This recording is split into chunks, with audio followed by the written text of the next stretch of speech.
Puji nama Tuhan, Shalom.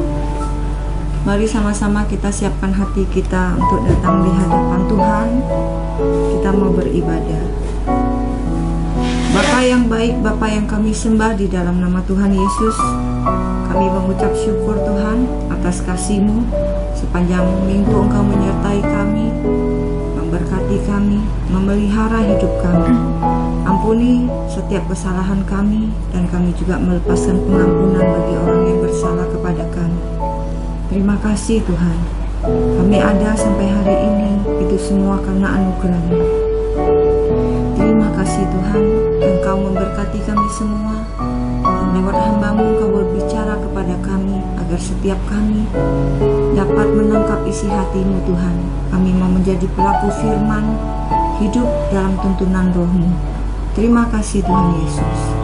Terima kasih.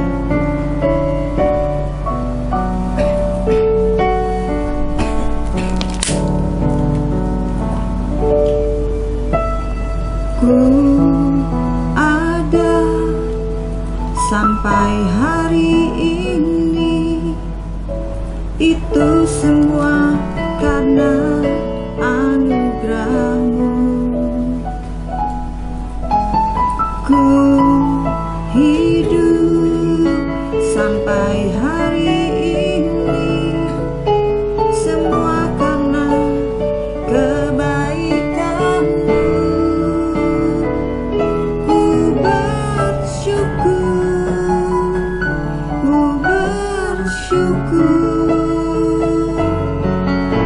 Kau selalu baik dalam hidupku. Katakan ku bersyukur,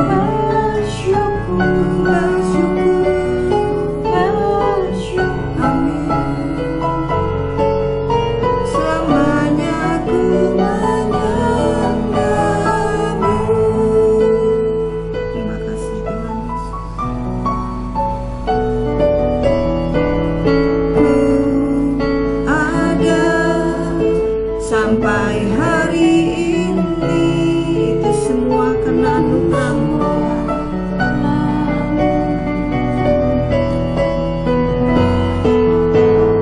Ku hidup sampai hari ini, semua karena kebaikan-Mu.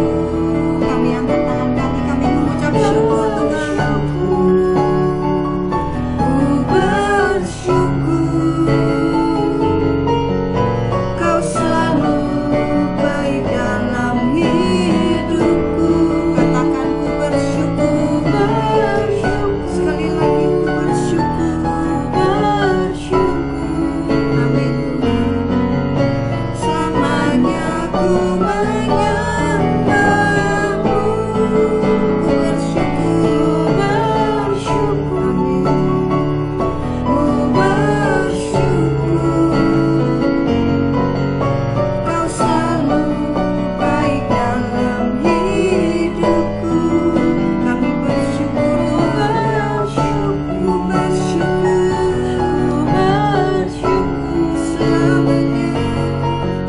selamanya ku menyembah-Mu.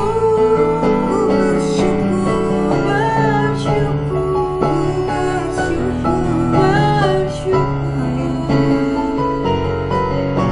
Kau selalu baik dalam hidupku. Katakan ku bersyukur,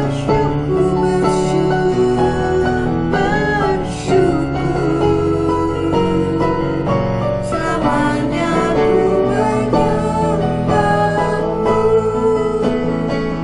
Ku bersyukur, kami bersyukur Tuhan.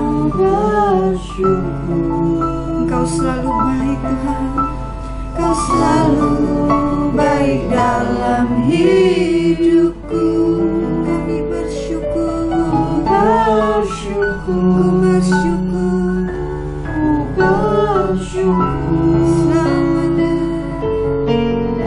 selamanya ku menyembah-Mu. Ku bersyukur, kami bersyukur Tuhan.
Terima kasih Tuhan Yesus.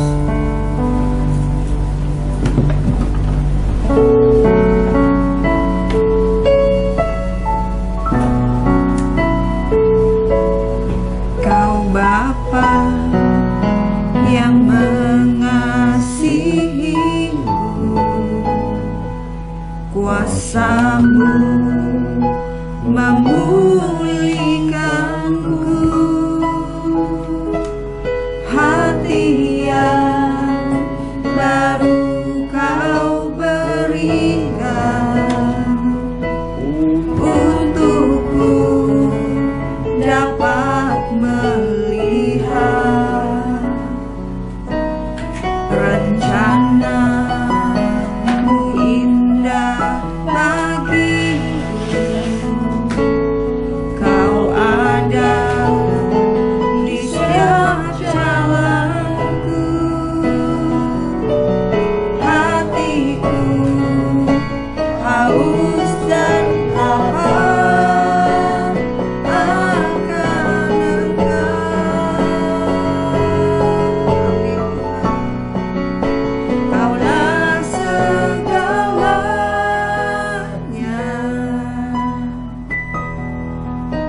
di dalam hidupku.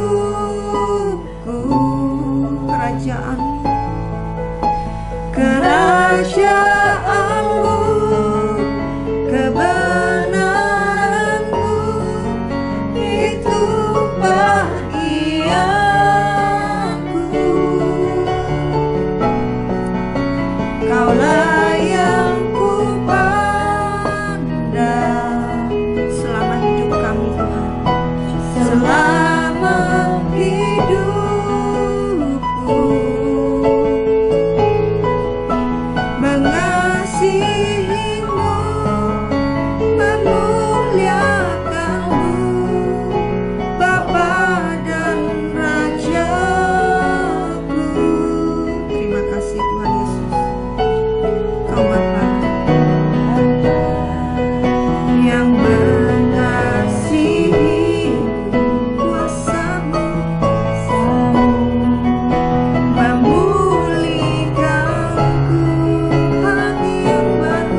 Bapa dan Rajaku.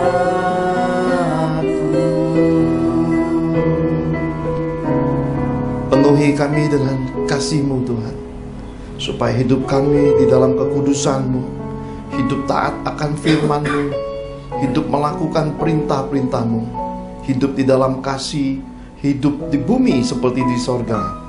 Ada kebahagiaan, ada kebaikan, ada kemurahan, ada kasih-Mu yang mendasari kehidupan kami semua.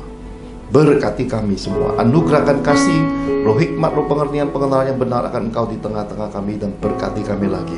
Di dalam nama Tuhan Yesus Kristus kami telah berdoa dan mengucap syukur. Mari semua kita yang cinta Tuhan Yesus sama-sama katakan amin.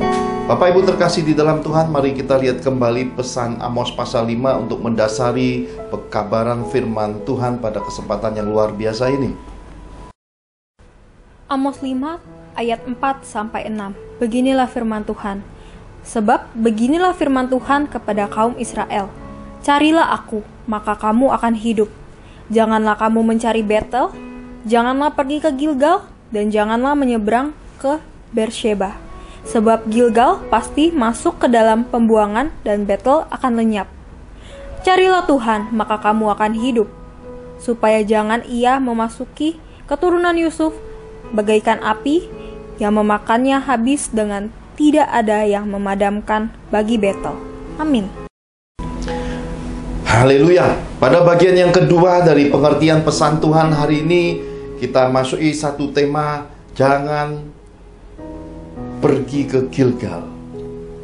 Bapak Ibu terkasih di dalam Tuhan, satu kota rohani di Israel bernama Gilgal ini punya keunikan. Mari kita lihat sejarah Gilgal lebih dahulu. Dari catatan kitab suci yang begitu banyak, ada beberapa hal penting saya ambil di antara begitu banyak catatan kitab suci untuk mendasari pesan Tuhan pada kesempatan yang luar biasa ini. Mari yang pertama kita melihat Yosua 4 ayat 15 sampai yang ke-24. Yosua 4 ayat 15 sampai 24. Beginilah firman Tuhan. Berfirmanlah Tuhan kepada Yosua, demikian: perintahkanlah para imam pengangkat tabut hukum Allah itu supaya naik dari sungai Yordan. Maka Yosua memerintahkan kepada para imam itu demikian: keluarlah dari sungai Yordan. Ketika para imam pengangkat tabut perjanjian Tuhan itu keluar dari tengah-tengah sungai Yordan, dan baru saja kaki para imam itu dijejakkan di tanah yang kering, maka berbaliklah air sungai Yordan itu ke tempatnya dan mengalir seperti dahulu dengan meluap sepanjang tepinya. Bangsa itu telah keluar dari sungai Yordan pada tanggal 10 bulan pertama, dan mereka berkemah di Gilgal, di batas timur Yeriko. Kedua belah batu yang diambil dari sungai Yordan itu ditegakkan oleh Yosua di Gilgal, dan berkatalah ia kepada orang Israel demikian: apabila di kemudian hari anak-anakmu bertanya kepada ayahnya, apakah arti batu-batu ini? Maka haruslah kamu beritahukan kepada anak-anakmu begini: Israel telah menyeberangi sungai Yordan ini di tanah yang kering. Sebab Tuhan Allahmu telah mengeringkan di depan kamu air sungai Yordan, sampai kamu dapat menyeberang seperti yang telah dilakukan Tuhan Allahmu dengan laut Teberau yang telah dikeringkannya di depan kita, sampai kita dapat menyeberang, supaya semua bangsa di bumi tahu bahwa kuat tangan Tuhan, dan supaya mereka selalu takut kepada Tuhan Allahmu. Amin. Amin. Catatan sejarah tentang Gilgal. Gilgal merupakan tempat bangsa Israel berkemah menjelang masuk penggenapan akan janji-janji Tuhan. Menjelang mereka memasuki tanah Kanaan. Ada apa di Gilgal ini? Di sini ada dua hal yang terjadi. Yang pertama, mukjizat sungai Yordan itu sebab. Dari Gilgal ini satu langkah pertama dari kumpulan bangsa Israel, yaitu sungai Yordan sebab. Ini merupakan mukjizat kedua sesudah generasi pendahulu mereka menyeberangi Laut Teberau, di mana Laut Teberau yang begitu besar luas di Mesir itu juga sebab. Jadi Tuhan membuat dua perkara, dari laut asin sampai ke air tawar, dua-duanya sebab. Ada dua area kehidupan yang bicara tentang baptisan dari laut hingga baptisan dari danau. baik itu dimensi asin maupun dimensi tawar, dua-duanya ada mukjizat Tuhan. Nah, kemudian berikutnya yang menjadi suatu peringatan, Yosua membuat 12 tugu batu untuk mengingatkan kepada generasi yang akan datang, yaitu generasi berikutnya. Kalau pendahulu mereka mungkin generasi pertama yang keluar sesudah masa 430 tahun, mereka mengalami siksaan dalam kegelapan kehidupan di Mesir. Tuhan membawa mereka masuk ke padang gurun 40 tahun berputar-putar. Akhirnya generasi ini habis lenyap, dan generasi berikutnya ini ternyata di Gilgal berkemah. Sudah berkemah, mereka berjalan sungai Yordan Sebak. Lalu Musa bukan hanya untuk bangsa yang hari ini dipimpinnya yang masih generasi juniornya, tetapi sudah mempersiapkan tugu. Yosua mendirikan 12 tugu batu sebagai peringatan dan ingat-ingatan, dan memesankan kepada generasi yang hari ini bersama Yosua bahwa nanti apabila anak cucumu bertanya, perkara Tuhan ini harus disaksikan, kisah tentang Tuhan ini harus dinyatakan. Nah, ada apa lagi di balik generasi Yosua ini yang berkemah di Gilgal ini? Mari kita lihat catatan sejarah Gilgal berikutnya. Yosua 5 ayat 1 sampai yang ke-10. Yosua 5 ayat 1 sampai 10, demikian Tuhan berfirman, ketika semua raja orang Amori di sebelah barat sungai Yordan dan semua raja orang Kanaan di tepi laut mendengar bahwa Tuhan telah mengeringkan air sungai Yordan di depan orang Israel sampai mereka dapat menyeberang, tawarlah hati mereka dan hilanglah semangat mereka menghadapi orang Israel itu. Pada waktu itu berfirmanlah Tuhan kepada Yosua, buatlah pisau dari batu dan sunatlah lagi orang Israel itu untuk kedua kalinya. Lalu Yosua membuat pisau dari batu dan disunatnyalah orang Israel itu di bukit kulit katan. Inilah sebabnya Yosua menyunat mereka. Semua orang yang keluar dari Mesir, yakni yang laki-laki, semua prajurit telah mati di padang gurun di tengah jalan setelah mereka keluar dari Mesir, sebab semua orang yang keluar dari Mesir itu telah bersunat, tetapi semua orang yang lahir di padang gurun dalam perjalanan sejak keluar dari Mesir belum disunat. Sebab 40 tahun lamanya orang Israel itu berjalan melalui padang gurun, sampai habis mati seluruh bangsa itu, yakni prajurit yang keluar dari Mesir, yang tidak mendengarkan firman Tuhan. Kepada mereka itu Tuhan telah bersumpah bahwa Ia tidak akan mengizinkan mereka melihat negeri yang dijanjikan Tuhan dengan bersumpah kepada nenek moyang mereka akan memberikannya kepada kita, suatu negeri yang berlimpah-limpah susu dan madunya. Tetapi anak-anak mereka yang telah dijadikannya ganti mereka. Mereka itulah yang disunat Yosua, sebab mereka belum bersunat, karena mereka tidak disunat dalam perjalanan. Setelah seluruh bangsa itu selesai disunat, maka tinggallah mereka di tempatnya masing-masing di perkemahan itu sampai mereka sembuh. Dan berfirmanlah Tuhan kepada Yosua, hari ini telah kuhapuskan celah Mesir itu daripadamu. Itulah sebabnya nama tempat itu disebut Gilgal sampai sekarang. Sementara berkemah di Gilgal, orang Israel itu merayakan Paskah pada hari yang ke-14 bulan itu, pada waktu petang di dataran Yeriko. Amin. Amin. Maka disitulah di tempat itu disebut Gilgal. Sejarah yang luar biasa. Ada apa di generasi Yosua di Gilgal ini? Kita bisa menemukan di sana Yosua membawa sekumpulan generasi baru, orang-orang yang lahir di padang gurun dari generasi pendahulunya, yaitu generasi Musa bersama generasi yang sudah bersunat itu 40 tahun mati di padang gurun. Dan generasi yang berikutnya ini, Yosua yang memimpinnya, ternyata generasi yang belum bersunat lahiriah. Maka di Gilgal Yosua melakukan perjanjian Tuhan dengan melakukan sunat lahiriah.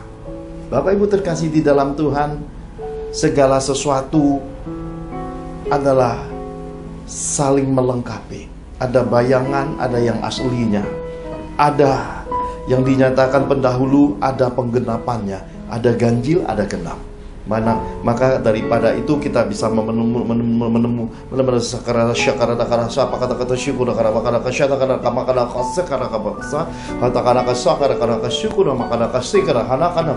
bahwa dalam kehidupan ini, kehidupan itu saling melengkapi. Tidak ada yang lebih, tidak ada yang kurang. Segala sesuatu diatur Tuhan untuk harmoni. Kita lihat jam saja. Dunia dibuat 12 jam beraktivitas, 12 jam berikutnya gelap, tidak bisa beraktivitas. Jadi diberi kesanggupan kepada kita bahwa untuk mengatur ritme hidup. Maka ketika dimasuki dunia teknologi, dunia sains dan kesehatan, ditemukan ternyata manusia juga perlu istirahat. Tetapi oleh karena manusia punya begitu besar energi dan ambisi mengelola dunia ini, maka ditemukan juga benda-benda penerang seperti listrik, lampu, dan akhirnya manusia ekstra kerja. Di dalam ekstra kerjanya, manusia benar-benar ingin menaklukkan bumi sebagaimana telah difirmankan Tuhan, taklukkanlah bumi, beranak cuculah. Dan kita bisa melihat dampak dari penaklukan itu, muncul banyak penyakit-penyakit yang sampai hari ini belum ada obatnya, Bapak Ibu. Karena itulah hidup dalam keharmonian, hidup menyatu dengan alam, hidup dalam tatanan kesederhanaan, di mana Tuhan telah memberi kita hati untuk menikmati hidup, mensyukuri hidup. Itu adalah yang terbaik. Di sanalah perjanjian Tuhan itu ada. Dan disitulah Yosua ingat tentang sunat lahiriah. Dan di Gilgal Yosua memilih untuk berhenti sesaat, untuk menyunatkan generasi yang dibawanya ini. Dalam masa kesakitan beberapa waktu, mereka berdiam. Karena ingat perjanjian Tuhan, memotong kulit katanya, kemudian mereka berdiam dan sampai masa sakitnya habis. Kemudian di situ Tuhan berfirman tentang bahwa Tuhan telah menghapus celah Mesir.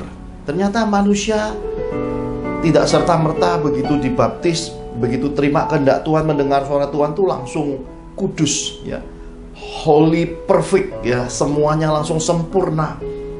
Ternyata perlu proses. Bangsa yang dibawa Yosua ini pun Tuhan ajak putar-putar bersama nenek moyangnya 40 tahun di padang gurun sampai nenek moyang mereka meninggal. Baru generasi ini dikatakan Tuhan menghapus celah Mesirnya. Dan di Gilgal itulah Tuhan menyatakan bahwa celah Mesir itu terhapus. Lalu kita bisa melihat bagaimana bangsa yang dipimpin oleh Yosua itu melakukan perayaan Paskah di hadapan Tuhan dan sesama. Paskah adalah perayaan tentang bagaimana Tuhan menebus anak-anak sulung di Mesir.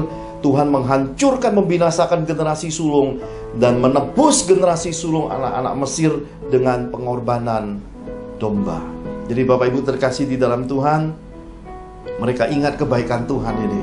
Mereka ingat kasih sayang Tuhan. Karena itulah Yesus disebut tersulung dari semua sulung. Kalau kita ingat Yesus, sebenarnya kita juga sudah langsung bersyukur dalam dimensi Paskah, bahwa Yesus mati menggantikan hidup kita. Maka kita ini bagian daripada sulung-sulung yang ditebusnya orang-orang pilihannya.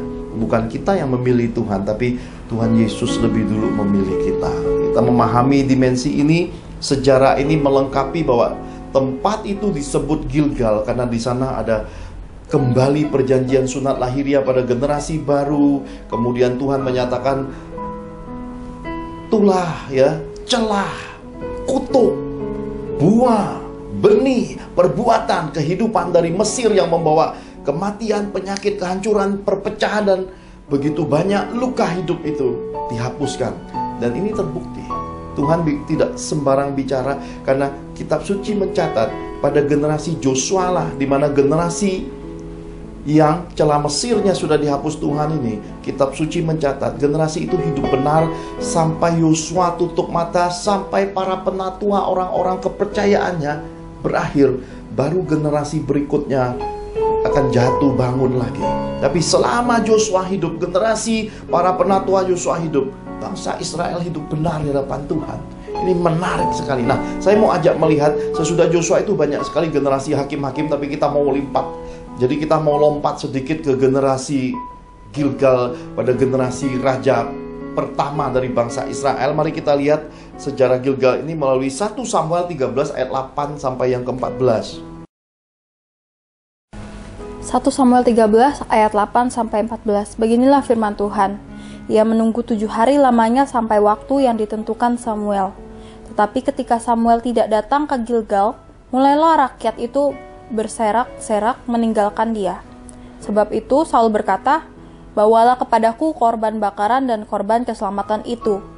Lalu ia mempersembahkan korban bakaran. Baru saja ia habis mempersembahkan korban bakaran, maka tampaklah Samuel datang. Saul pergi menyongsongnya untuk memberi salam kepadanya. Tetapi kata Samuel, "Apa yang telah kau perbuat?" Jawab Saul, "Karena aku melihat rakyat itu berserak-serak meninggalkan aku dan engkau tidak datang pada waktu yang telah ditentukan, padahal orang Filistin telah berkumpul di Mikmas. Maka pikirku, sebentar lagi orang Filistin akan menyerang aku di Gilgal, padahal aku belum memohonkan belas kasihan Tuhan. Sebab itu aku memberanikan diri, lalu mempersembahkan korban bakaran." Kata Samuel kepada Saul, "Perbuatanmu itu bodoh. Engkau tidak mengikuti perintah Tuhan Allahmu yang diperintahkannya kepadamu. Sebab sedianya Tuhan mengokohkan kerajaanmu atas orang Israel untuk selama-lamanya. Tetapi sekarang kerajaanmu tidak akan tetap. Tuhan telah memilih seorang yang berkenan di hatinya, dan Tuhan telah menunjuk dia menjadi raja atas umatnya, karena engkau tidak mengikuti apa yang diperintahkan Tuhan kepadamu." Amin. Amin. Ada kejadian apa? Sejarah apa di Gilgal terhadap raja pertama bangsa Israel? Raja yang diminta oleh bangsa Israel ini, ternyata dalam kitab suci ada catatan sejarah suatu peristiwa. Di sanalah Saul tidak taat kepada Tuhan. Apa yang diperbuat Saul di sana? Kejadian apa yang menimpa Saul? Yang pertama dikatakan Saul didera ketakutan. Ada roh intimidasi Filistin. Roh Filistin, roh di mana membuat hati umat Tuhan, orang beriman kecut, kemudian unity-nya bubar. Roh Filistin akan membuat anak-anak Tuhan kecut dan tawar hati, unity-nya bubar. Mereka tidak pegang iman, mereka tidak ingat janji Tuhan, mereka melihat kehidupan menurut mata lahirianya, mereka ketakutan, mereka melarikan diri. Saul sebagai raja ikut menerima impartasi daripada banyaknya orang yang pergi ini. Karena itu Bapak Ibu terkasih di dalam Tuhan, roh Filistin, roh ketakutan, roh intimidasi itu ternyata dapat menular. Karena itulah hal pertama dipesankan Tuhan, jangan pergi ke Gilgal, jangan hidup menurut keadaan lahiriah, jangan hidup menurut apa yang kamu lihat, apa kamu dengar, tapi hiduplah mencari Tuhan, hiduplah percaya firman, hiduplah jadi pelaku firman. Dengan demikian engkau tidak mudah ditulari roh Filistin, roh intimidasi. Yang kedua, Saul tidak sabar menunggu waktu Tuhan. Bapak Ibu terkasih di dalam Tuhan, segala sesuatu indah pada waktunya. Bahwa belajar dari kehidupan, telur ayam untuk ditetasi butuh waktu 3 minggu. Kalau dalam 1 minggu kita pecahkan sendiri, nggak jadi. Atau kita paksakan, kita lewati aja, udah 3 bulan sudah berubah telurnya jadi anak ayam. Hidup ini ada waktunya, ada prosesnya. Segala sesuatu itu ada tatanannya, ada proses, ada pengaturan Tuhan di balik semua yang berputar, beredar di dalam kehidupan dunia ini. Lihat manusia. Dengan kemajuan teknologi, sains, kesehatan, medis, apakah ada manusia yang berumur 200 tahun hari ini? Jikalau kita berani berkata, tidak ada, maka kita harus menyadari bahwa Tuhan berdaulat atas kehidupan di muka bumi. Bahwa kesanggupan manusia tidak ada bandingannya terhadap Tuhan.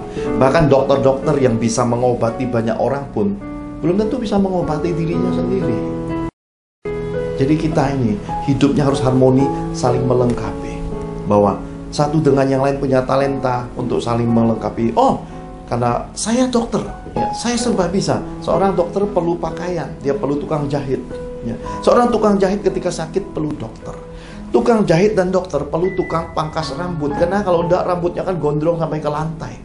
Hidup ini saling membutuhkan. Karena itulah diingatkan supaya kita punya hati yang sabar. Ingat waktu, ingat hidup, ingat kesempatan hidup. Jangan pakai kesempatan hidup untuk menabur benih kehidupannya penuh dengan dosa. Jangan foya-foyakan waktu hidup untuk glamor, untuk menjadi serupa segambar dengan dunia ini. Pada akhirnya tidak ada kesempatan mengumpulkan harta di sorga lagi.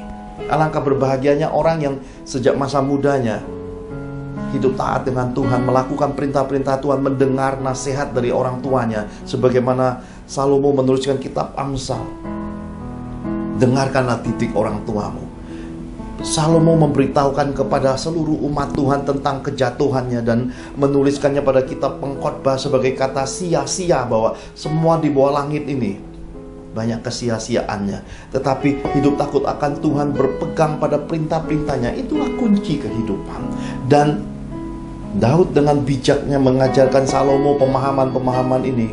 Namun karena celah daripada kehidupan, Salomo terbius dengan banyaknya kasih sayang.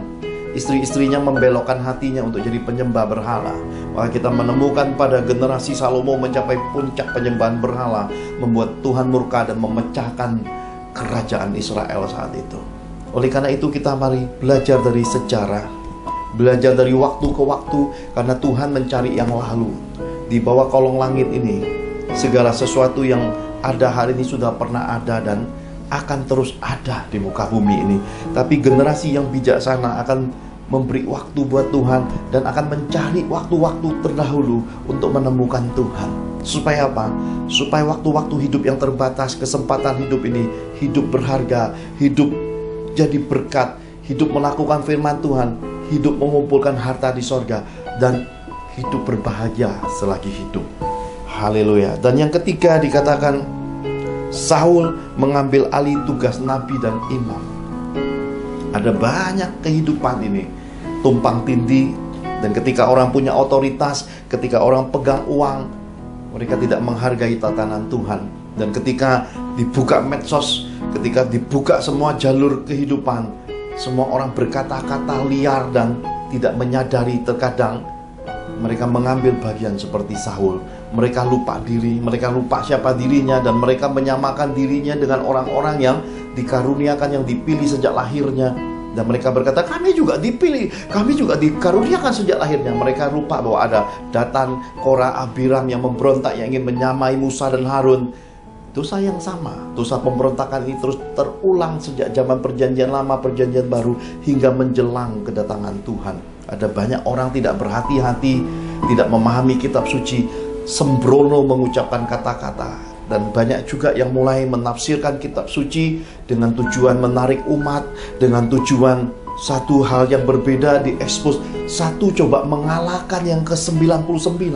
Padahal kitab suci berkata Yesus meninggalkan 99 untuk mencari yang satu, yang hilang, yang sesat. Tapi yang hilang, yang sesat merasa lebih dekat Tuhan, merasa diperlukan Tuhan. Dia lupa bahwa kasih sayang Tuhan Yesus antara 99 dengan yang satu itu perbandingannya sama, tidak lebih tidak kurang. Karena yang dilihat berikutnya itu bukan penyakit dan kesembuhannya, tapi bagaimana berbalik hidup memuliakan Tuhan. Orang yang tahu budi, orang yang tahu diri terhadap Tuhan akan menjadi pelaku firman. Saya ulangi Bapak Ibu terkasih di dalam Tuhan, orang yang tahu budi, orang yang tahu diri, orang yang akan hidup menjadi pelaku firman.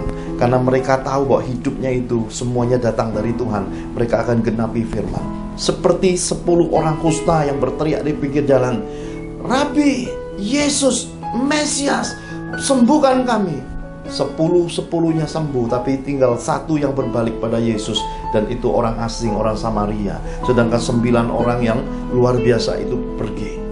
Yesus tidak mempermasalahkan penyakit kusta yang dianggap kutuk, yang terhilang, yang terhinakan di dunia. Tidak mempermasalahkan mukjizatnya, tidak memusingkan mukjizatnya, karena Yesus memang sumber mukjizat. Tetapi Tuhan mengajarkan kepada kita pesannya. Adakah generasi yang beriman ketika dia datang kedua kali, yang mau memberi persembahan syukur, yang mau hidup sebagai pelaku firman, yang mau hidup murni, hidup di dalam kasih Yesus, hidup untuk memuliakan Tuhan? Karena banyak kali kita bisa melihat ada banyak sekali generasi Korah, Datan, Abiram ini yang wah, bicara Tuhan, terekspos Tuhan, mereka lupa menjaga dirinya. Ada juga di antara mereka yang benar-benar merasa seperti Nikolaus. Wah, sudah dipercayakan, sudah berdiri di altar Tuhan, kemudian mereka mulai memberikan api asing bagi umat Tuhan dengan cara memberi hidupnya menjadi pelanggar firman, dan kemudian ingin semua umat Tuhan menerima pelanggaran firman dan dosa yang dia perbuat. Bercerai, berselingkuh, berzina, hidup glamor dunia, lalu mengajak sekelompok anak-anak Tuhan untuk terus mengkultuskan dirinya. Dia lupa sorga dan neraka itu tidak tetangga. Sorga dan neraka itu jaraknya jauh sekali. Maka kitab suci sudah pesankan, tidak bisa terjangkau oleh keinginan dan permohonan semata, tetapi perbuatan hidup orang hidup harus mendasari sorga dan neraka. Karena itulah Bapak Ibu terkasih di dalam Tuhan, Tuhan pesankan supaya kita menyadari sepenuhnya. Tuhan sudah pesankan, tahu diri, tahu budilah. Jadilah pelaku firman. Dengan demikian kita menyatakan kepada Tuhan sendiri sebagai pelaku firman yang murni, tidak mempersoalkan perbedaan doktrin, perbedaan-perbedaan yang ada, tetap hidup murni, hidup berbuah, hidup jadi saksi Yesus lewat buah hidup, lewat keluarga, lewat bisnis, lewat pelayanan. Kita menyadari Yesus tersulung, kita rayakan Paskah itu. Paskah itu bukan dirayakan hanya setahun sekali, tapi setiap hari Paskah, karena mensyukuri hidup bahwa Yesus mati untuk kita dan Dia sudah bangkit. Dia menyatakan kepada kita untuk dipersiapkan, karena Dia sudah terangkat pada waktu 40 hari sesudah kebangkitannya. Dia akan datang lagi. Dia akan datang lagi menjemput kita. Karena itu kita harus mempersiapkan diri di tengah-tengah keadaan akhir zaman. Dunia tidak bertambah baik, dunia bertambah jahat, waktu yang semakin singkat. Kita harus mempersiapkan diri. Jangan ambil bagian yang bukan bagianmu. Jangan merebut sesuatu oleh karena engkau punya uang, engkau punya masa, engkau punya otoritas. Engkau berlaku sembrono, melanggar kekudusan Tuhan. Kitab suci pesankan sejak Taurat Perjanjian Lama, jangan menyebut nama Tuhan dengan sembarang. Kita sudah lihat banyak contoh, banyak video, banyak kejadian. Apalagi melakukan suatu kesengajaan, seakan-akan engkau sangat dekat Tuhan, seakan engkau wakil Tuhan, engkau yang pegang kunci sorga, padahal hidupmu masih bejat, hidupmu masih penuh dengan dosa, perceraian, perselingkuhan, glamoritas, nafsu dunia, kecongkakan mata, kesombongan hidup, serupa segambar dengan dunia, dosa kemunafikan masih menjadi bagian hidupmu. Sadarilah kemalanganmu, sadarilah jarak langkah menuju neraka itu setengah kakimu sudah masuk ke sana. Mari kita sadari semua ini. Ini pesan Tuhan kepada kita Bapak Ibu, bahwa ketaatan lebih berharga daripada persembahan. Dari kehidupan di Gilgal, di Raja pertama Saul ini, kita memahami bahwa Tuhan ingin generasi yang taat. Jangan terjebak pada keadaan lahiriah, sebagaimana dikatakan sunat lahiriah, bukan lagi sunat lahiriah, tetapi sunat rohania, yaitu sunat hati yang diingini Tuhan. Bahwa ukuran perbuatan dosa bukan lagi dari sebuah perbuatan, tetapi dari hati, kata Tuhan Yesus. Melihatnya yang bukan hakmu, melihatnya dengan cara kotor, itu sudah berzina, kata Tuhan. Jadi Tuhan menghendaki generasi yang menjagai luar dalam hidupnya secara murni. Itulah yang disebut generasi yang kudus, generasi yang murni menjaga hidupnya menurut perintah Tuhan, menurut firman Tuhan. Dikatakan bahwa ketaatan lebih berharga, itu melebihi korban persembahan. Dan ini dipesankan Tuhan Yesus untuk saya sampaikan kepada umatnya. Matius 12 ayat 7 berkata, jika memang kamu mengerti maksud firman ini, yang ku kehendaki ialah belas kasihan dan bukan persembahan, tentu kamu tidak menghukum orang yang tidak bersalah. Bapak Ibu terkasih di dalam Tuhan, Tuhan ingatkan bahwa ketidaktaatan di akhir zaman ini akan nampak terukur lewat sikap menghakimi. Orang-orang yang menghakimi adalah orang-orang yang berontak di hadapan Tuhan. Karena Tuhan mengajarkan kasih, ketika kita menghakimi, kita sudah melanggar firman, maka kita adalah generasi pemberontak di hadapan Tuhan dan sesama. Ketika engkau tidak punya rasa sayang, belas kasihan kepada sesamamu, Engkau menimbun harta, ngangkat perkara untuk dirimu, engkau menikmati, engkau eksploitasi dunia, engkau glamoritas, kau pamerkan, dan belum ada satu suap nasi pun kau bagi orang-orang yang kurang makan, kurang minum. Kau tidak pernah menyalurkan apa yang Tuhan taruh di dalam hidupmu sebagai ucapan syukur, sikap tahu budi, tahu diri. Engkau timbun buat dirimu, engkau tidak jadi pelaku firman, tapi engkau terus menyebut nama Tuhan di setiap kesulitanmu, persoalan keluargamu, engkau terus melibatkan Tuhan. Tapi bagian harta, engkau terus menjadi tuan di baliknya. Engkau berpikir bahwa Tuhan akan sepi terhadap semua itu. Maka 3 tempat akan datang. Ranjang pembaringan orang sakit. Penyakit akan mengambil alih semua kekayaan hidupmu pada waktunya. Kutuk kecelakaan. Kecelakaan akan membuat engkau mengalami kesusahan hidup. Engkau tidak bisa menikmati kekayaanmu. Oleh karena apa? Engkau akan mengalami suatu kehidupan yang tidak normal lagi pada masa penuaian setan tiba. Hari itu disebut hari murka, hari yang pahit, hari yang menggemaskan. Karena di hari malapetaka, kitab suci berkata, uang harta benda tidak bisa menyelamatkan manusia. Hanya perbuatan baik, hanya amal, hanya sikap hidup yang dikenal Tuhan yang bisa menolong orang di hari celaka. Maka kita bisa melihat di hari celaka sebenarnya hidup seseorang di hadapan Tuhan sedang ditimbang. Kalau dikenang, di balik kecelakaan itu justru mereka akan naik dalam kemuliaan yang lebih besar. Mereka akan lebih dihargai. Kenapa? Karena kecelakaan itu isinya kemuliaan. Tetapi sebaliknya, jikalau kecelakaan itu adalah suatu kehancuran yang lebih mengerikan, itu tandanya itulah merupakan peringatan hidup dari Tuhan. Dan yang ketiga adalah semua yang kau kumpulkan harus diserahkan kepada orang benar. Pada waktunya engkau akan tahu bahwa semua yang datang dari dunia ini akan menjadi kutub perpecahan generasi. Bahkan yang engkau kumpulkan, yang kau tidak bisa bawa pulang saat engkau mati, itu bisa menjadi kutub bagi anak cucu dan orang-orang yang kau kasihi. Kenapa? Perebutan cinta uang, cinta harta, cinta warisan, dan itu menjadi kutub kehidupan. Sadari semua ini. Tuhan inginkan kita menjadi generasi yang punya hati Yesus. Ini Tuhan pesankan. Nah, sebagai bagian penutup, Bapak Ibu, kita kembali ke kitab Amos. Ini penutup pesan Tuhan kita. Kenapa kita jangan pergi ke Gilgal? Karena di Gilgal akan menjadi tawanan. Ini bicara tentang hidup ini pada masanya akan masuki dimensi setan-setan apabila kita tidak mencari Tuhan dan berjumpa pribadi dengan Tuhan. Hartamu, kesombonganmu, glamoritasmu, kecantikan, ketampananmu yang kau dandan menurut apa yang dunia tawarkan, kemudian segala eksotik rohani yang engkau munafikkan di dalam drama-drama rohani, pertunjukan rohani, engkau harus sadari, pergi ke Gilgal akan menjadi tawanan. Setan akan mengitari dan mengelilingi hidupmu pada waktunya engkau dituai setan. Dan saat itu engkau harus menyadari semua Tuhan-Tuhanmu tidak bisa tolong engkau. Semua pemberitaanmu itu kembali seperti sampah rohani dalam hidupmu. Dan semua yang engkau ajarkan itu sendiri tidak berlaku buat dirimu. Bagaimana bisa berlaku buat orang lain?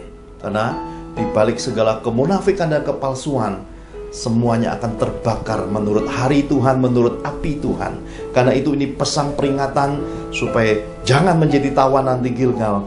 Mari berbalik dan bertobat di jalan ini untuk mencari Tuhan dengan benar, untuk berjumpa pribadi, mengenal Tuhan secara murni dan benar, untuk mengalami Tuhan dan jadi saksi yang benar-benar memuliakan Tuhan Yesus. Pesan penutup Amos 5 ayat 21 sampai yang ke-27. Amos 5 ayat 21 sampai 27, demikian firman Tuhan. Aku membenci, aku menghinakan perayaanmu, dan aku tidak senang kepada perkumpulan rayamu. Sungguh, apabila kamu mempersembahkan kepadaku korban-korban bakaran dan korban-korban sajianmu, aku tidak suka. Dan korban keselamatanmu berupa ternak yang tambun, aku tidak mau pandang. Jauhkanlah daripadaku keramaian, nyanyian-nyanyianmu, lagu gambusmu, tidak mau aku dengar. Tetapi biarlah keadilan bergulung-gulung seperti air, dan kebenaran seperti sungai yang selalu mengalir. Apakah kamu mempersembahkan korban? Apakah kamu mempersembahkan kepadaku korban sembelihan dan korban sajian selama 40 tahun di padang gurun itu, hai kaum Israel? Kamu akan mengangkut sakut rajamu dan kewan, demi binatangmu, patung-patungmu yang telah kamu buat bagimu itu. Dan aku akan membawa kamu ke dalam pembuangan jauh ke seberang Damsyik, firman Tuhan yang namanya Allah semesta alam. Amin. Amin. Ini pesan firman, ini pesan yang saya terima di kota Surabaya di bulan April 2023 ini. Tuhan membenci, Tuhan menghinakan perayaanmu, Tuhan tidak senang kepada komunitasmu. Tuhan itu sungguh-sungguh menyatakan bahwa korban-korban bakaran, korban-korban sajianmu tidak disukai Tuhan. Artinya Tuhan sudah menolak. Ini artinya peringatan buat kita. Jangan hidup jadi orang-orang Kristen yang jahat di hadapan Tuhan. Karena semua ritual rohani, kesalehan rohanimu tidak dikenan Tuhan. Jadi semua hal di luar yang kau buat, nyanyianmu, pujianmu, kesaksianmu, hidupmu, pelayananmu, ditolak Tuhan. Kenapa? Karena engkau sendiri jahat di mata Tuhan. Inilah yang menggenapi pesan Tuhan. Nyala kamu sekalian pembuat kejahatan, aku tidak mengenal kamu, kata Tuhan Yesus. Ini sudah menjadi peringatan Tuhan supaya mari tinggalkan kehidupan yang penuh dengan dosa ini. Mari bertobat. Tinggalkan semua kejahatan tersembunyi ini, semua dosa kemunafikan, semua drama rohani, semua kepalsuan pelayanan, semua daya tarik rohani yang semuanya ini berkiblatnya untuk membuat patung-patung hidupmu. Yaitu engkau sedang membangun kerajaan Mamon di tengah-tengah rekening bankmu, di brankas rumahmu, di dalam kehidupan lemarimu. Engkau sedang mengambil uang-uang umat di balik pemberitaan menamakan Tuhan, dan Tuhan melihat engkau sebagai suatu dosa kejijikan. Mari berhenti. Berhentilah hai umat Tuhan untuk mengkultuskan hamba-hamba. Berhentilah hai umat Tuhan untuk hidup tidak bisa mendengar nasihat dan teguran. Berhentilah hai umat Tuhan dengan tegar tengkuk, keras hati, dan merasa diri sendiri paling benar, yang merasa diri sendiri punya sorga. Berhentilah hai umat Tuhan bahwa generasi akhir zaman ini harus mencapai imago Dei, bukan mencapai patung-patung, bintang-bintang dengan banyak pemahaman-pemahaman yang dibalut dengan banyak sekali cap cipcut belalang kuncup, di mana cocok logi rohani disodorkan, kemudian kita tidak tahu bobot bibit penyampainya, kemudian wah, kita sudah wahkan semua melihat suatu gambaran pertunjukan. Memang hari ini Korea sedang mempertunjukkan kepada dunia keberhasilan mereka. Kenapa? Seluruh artis Korea pahanya kecil-kecil, langsing-langsing hidung, mancung-mancung, muka wah bagus-bagus. Isinya semua adalah dandanan dunia, Bapak Ibu. Kalau tidak percaya, menikah dengan mereka, beranak, dan lihat hasilnya, akan keluar berbeda. Kenapa? Karena semua itu polesan, semua itu daya tarik. Tuhan tidak mengejar semua hal-hal yang lahiriah seperti itu. Tuhan tidak ingin semua persembahan kesalehanmu itu isinya adalah kepalsuan. Tuhan mengejar yang original, bukan KW. Tuhan ingin yang segenap hati. Tuhan ingin yang segenap murni. Tuhan ingin yang segenap syukur disampaikan di hadiratnya. Bahwa ini kunci di dalam kekristenan. Kasihilah Tuhan Allahmu dengan segenap hatimu, segenap akal budimu, segenap kekuatanmu. Dan percayalah, berimanlah kepada Tuhan dengan segenap hatimu, segenap akal budimu, dan segenap kekuatanmu. Ini akan menyatakan kepada kita sebagai generasi yang hidupnya dibedakan di muka bumi ini. Kita bisa melihat pesan Amos ini sebagai penutup bahwa Tuhan akan membuat pemisahan-pemisahan akhir zaman segera terjadi. Bahwa orang-orang kudus berkumpul dengan orang-orang kudus, orang-orang fasik berkumpul dengan orang-orang fasik. Dosa menyatukan dosa, kebenaran membuat orang memilih untuk tersembunyi. Maka berbahagialah engkau beserta keluargamu yang terus hidup di ladang Tuhan, yang mendukung pekerjaan pelayanan Tuhan dengan tersembunyi, yang hidup menjadi pelaku firman Tuhan tersembunyi, yang memilih kehidupan ini untuk hidup di bumi seperti di sorga, meyakini bahwa dengan segenap hati, segenap iman, segenap kasih kepada Tuhan, bahwa semua mata hatimu pekerjaanmu, aktivitasmu, dukunganmu, berkatmu, taburan benihmu, kau semaikan tertujunya kepada Tuhan Yesus. Maka upah tersembunyi, upah yang dijanjikan dalam kitab suci, Tuhan akan beri bagimu, bagi generasi anak cucumu, generasi rumpun keturunanmu, sampai kedatangannya nanti. Haleluya. Kita terima semua pesan Tuhan ini, kita akhiri ibadah ini. Pastor William Seret L akan tutup di dalam doa. Mari kita angkat kedua tangan kita di hadapan Bapa Surgawi. Bapak Ibu terkasih dalam Tuhan Yesus, kita baru dicerahkan firman mengungkap pengertian roh bagian kedua. Jangan pergi ke Gilgal. Tentang pengertian roh di balik pesan Tuhan ini merupakan solusi menghadapi kehidupan rohani selepas masa pandemi dan kehidupan menjelang akhir zaman. Agar umat Tuhan jangan hidup bergantung kepada hal-hal rohani yang lahiriah, sekali lihat langsung percaya dan hidup jadi penuh rasa kebencian, terdoktrin, merasa diri sendiri paling suci dan lupa diri, sehingga hidup rohaninya terikat pengkultusan manusia rohani. Hidup saleh namun penuh kejahatan dan dosa. Tuhan ingatkan agar masa depan kita jangan membuka celah dan menabur benih kehancuran hidup. Marilah kita hidup untuk mencari Tuhan dan mengenal Tuhan dengan benar. Bapak Ibu terkasih dalam Tuhan, mari kita tutup ibadah ini. Mari kita angkat kedua tangan kita di hadiratnya. Demi otoritas Bapa Surgawi terbukalah tingkap-tingkap langit dan disediakannya benih-benih terbaik dalam kehidupan. Diberkatinya hidup kita, apa saja yang kita kerjakan dibuat Tuhan berhasil. Para malaikatnya diutus melindungi hidup kita dan melindungi keluarga kita. Perbekalan makanan kita disediakannya, berkat keuangan kita dilimpahkannya, berangkas dan rekening bank kita diisi Tuhan dengan limpahnya. Dalam kemuliaan Bapa, dalam anugerah Tuhan Yesus, dalam persekutuan Roh Kudus, kita terima semua berkat Tuhan ini. Sama-sama kita katakan amin. Yesus memberkati.